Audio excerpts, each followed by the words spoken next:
Hello everyone, welcome back to the channel. I am Ms. B. Sangeeta Priya from the Department of CSE IoT working in SNS College of Technology. Today we are going to see about why for buffering device drivers in operating system and the security. Have you ever wondered why our system does not freeze us when you copy files, watch videos and or use a pen drive? Why your CPU and devices seems to work smoothly even though some devices are slow?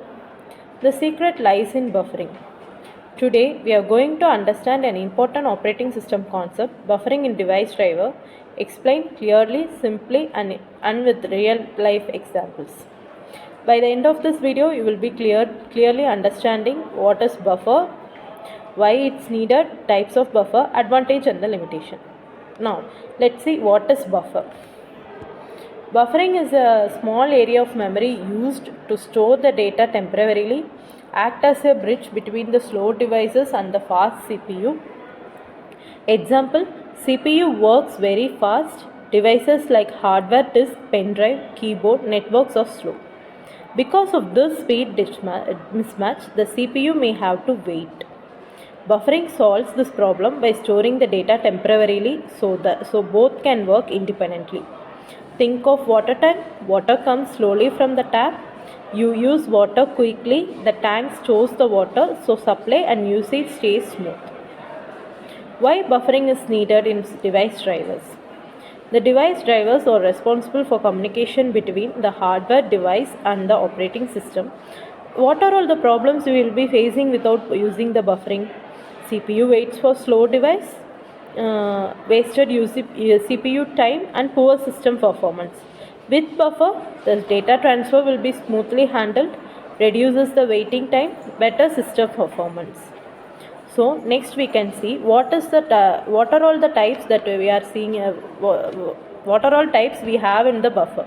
There are totally 3 types. The first one is a single, second one is a double, and third one is a circular. Now let's see what is single buffering. How it's work? Devices fills the buffer. CPU works data only after buffer is filled. In single buffering, only one buffer is used. What are all the problems you are facing in single buffering? CPU waits while buffering is filling.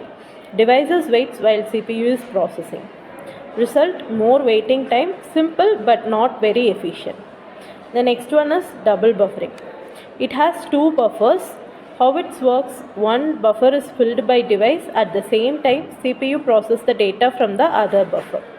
Advantage of double buffering is CPU and device works parallelly, reduces the waiting time. Example for double buffering is while one video frame is displayed, the next frame is loaded in another buffer. Much smoother performance. The third one is circular buffer. It has a multiple buffers arranged in a circle. How it works? It moves the data continuously from one buffer to next, and when the last buffer is used, it go back to the first, as we are seeing the diagram in the PPT.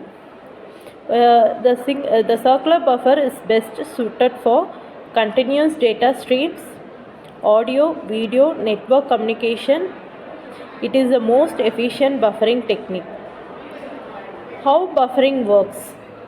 The OS allocates the buffer memory. The input device sends the data into the buffer. CPU processes the data independently. Buffer is cleared, that is flushed after the use. This allows overlapping of I/O and the processing.